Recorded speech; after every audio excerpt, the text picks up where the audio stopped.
Hi friends, I welcome you all at Grade B. As you know that we are covering this syllabus of your functional knowledge syllabus of your upcoming exam, that is Food Safety Standard Authority of India.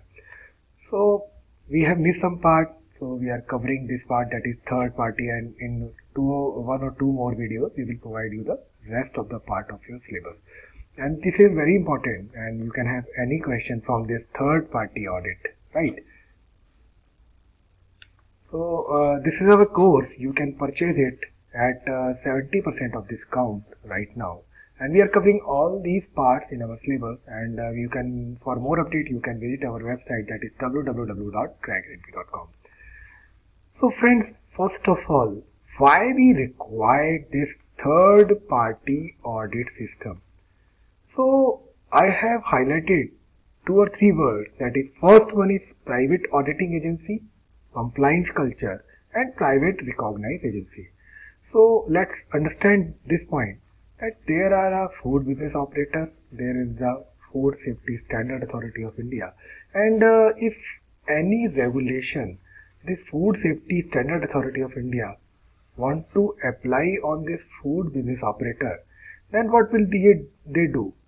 This is done by this auditing system. So this auditing system by the third party is used to strengthen the food safety surveillance system, and this authority has envisaged audit of food business operator through this private auditing agency. What will this agency will do? They will inspect and audit the food business in a homologous task for food safety authority. So to tackle this inspection and auditing, they required some fast or intelligent agency that they can do audit for this food business operator. So what will happen if they will outsource this auditing to third party? Then it will create a compliance culture. It means trust of food business operator will be strengthened on this authority. So to enable the compliance through this private auditing agency is the requirement that this audit should be done by the third party. So now, why the need of third party private auditing of the abuse arise? Actually, this food safety audit will reduce the regulatory food safety inspection conducted by this central state licensing authority, and it will also give satisfaction audit will lead to less frequent regulatory inspection by the central. For example, if any agency is doing auditing for this food business operator in 6 months, in 1 month, in 2 months, or in 10 months, let's suppose. So what will happen if they are doing auditing? So regulatory inspection by this central or state licensing authority will be very easy. It means these agencies will be free from all the regulatory inspections, all the frequent regulatory inspections, except the regulatory sample. So this will strengthen the food safety surveillance system and encourage self-compliance, and this will reduce the gap between the regulator-led enforcement and the field level non-compliance. Let's understand, if any food business operator is doing or producing a dairy product, so government has issued any regulatory or guidelines to this dairy operator or dairy food producer. So it is better to outsource this job of auditing to the third party. Otherwise, what will happen? Central or state-led agency will inspect these agency or these food business operator regularly. So I mean to say, this regulator-led enforcement will reduce, and this field level non-compliance will increase. Okay, if this field level non-compliance will increase. Now, what are the objectives? it will strengthen the food safety surveillance. If you will regularly audit done by this third party, then what will happen? The surveillance system will be improved or strengthened.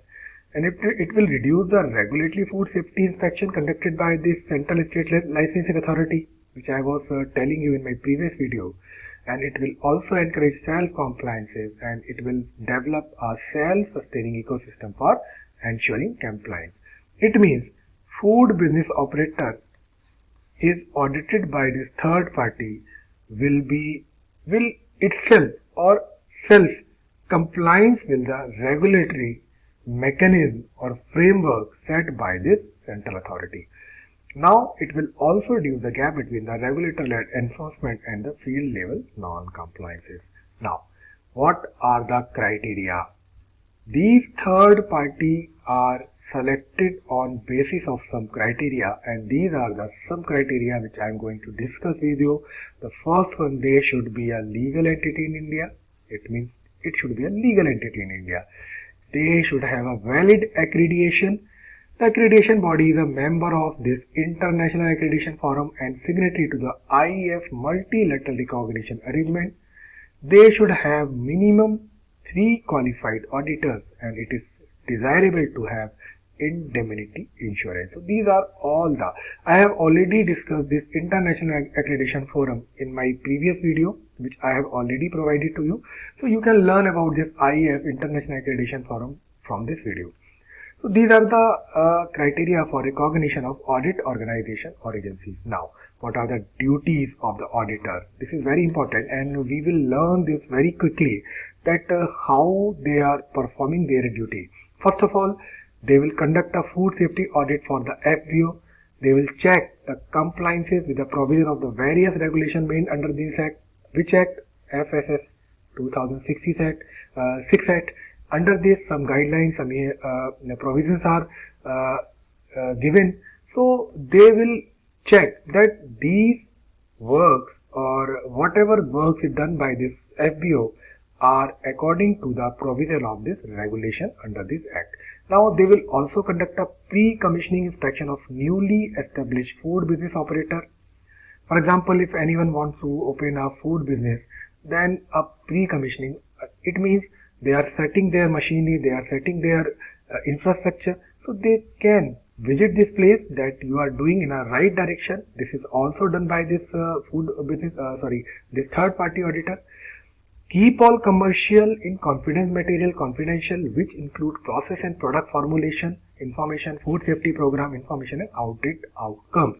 These all are the also functions which is performed by this auditor. Now they will forward the audit report to the food authority in how much date? Within the 15 days of the audit conducted to the food safety audit. Now they will also carry out necessary follow-up action, including further audit to check whether any corrective action was taken to remove any deficiency of such food safety program identified in the audit. First of all, they will make a report. Then if they found any deficiency or any corrective action which have to taken by the FBO, it is also checked by this third party auditor. Now, they will also maintain the confidentiality during the food safety audit. They will not pass on the information they have collected to other food business operator. So they will aware, and so this report should be confidential in nature. And any other related assignment which the food authority may specify is time to time, they should also be performed by the food auditor. Now, they do the audit examination. How? Audited examination shall cover the collection of objective evidence and documenting audit observation. Whatever document they can collect from this food business operator, they will take it. Now the evidence can be collected through interviews, examination of documents, and observation of activities. Now, if they found any deficiency or non-conformance, then they shall be documented clearly and concisely and point out the regulatory requirements that are being contravened. For example, FSSAI 2006 has some provisions, some guidelines, they have some issues, some guidelines. So if any food business operator is not working according to these guidelines, so they will identify it, and this they will collect this information and compile this information into their report. Now, during the audit process, the auditing agency shall verify the compliances not only with the food safety measure but also with the food safety standard. Regulation is applicable other than those which may require specific sampling and laboratory analysis of the product. The auditing agency shall check relevant documents related to laboratory reports maintained by the food business operator as part of the compliances with the various regulations made under the Act.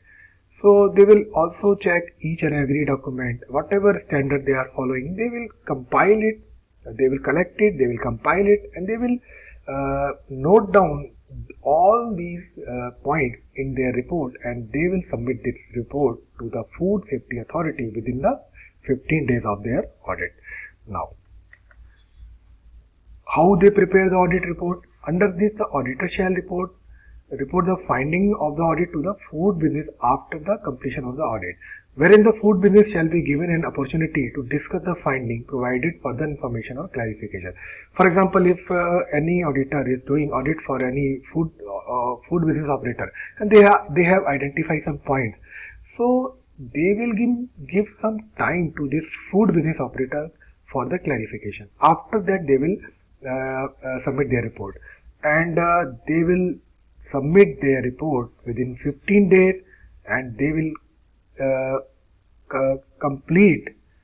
submit their complete report to the central or state licensing authority within 15 days. And the audit report shall clearly bring out the finding or non-conformities, whatever they have found in the area of food business operator.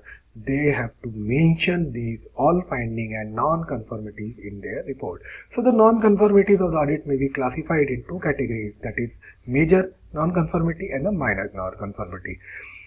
Under the major non-conformity, if there is a serious failure and serious failure in the food management system of this FBO, and it may result in adverse health consequences, possibly even fatal, auditor shall report such findings to the central or state licensing authority within 24 hours.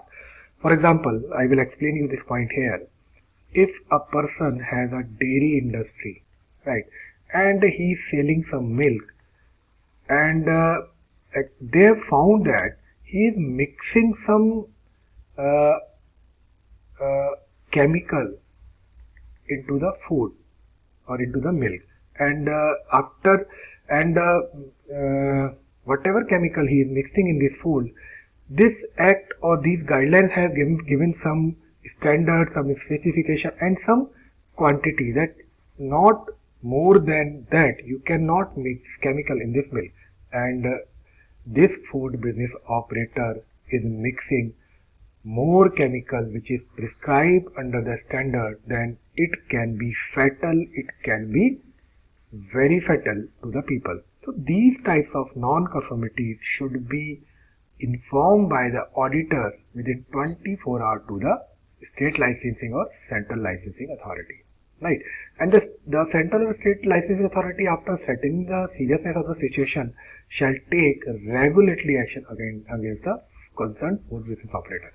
So I want to ask you a question from you here, that third party auditors have some power. So can you define how much power is used by the third party auditor? I mean to say, he is able to enforce the provision of the Food Safety Act 2006 to the food business operator. So I will say no. He can find some deficiency, he can mention these deficiency in their report, and he can make report, and he can send this report to the central licensing authority. So the main power of enforcement lies with the central or state licensing authority, right? Now, so this was all from third party. I will make 2 more videos which I have missed in my total course, and we will provide it to you within 1 or 2 days. So till then, thank you and happy learning.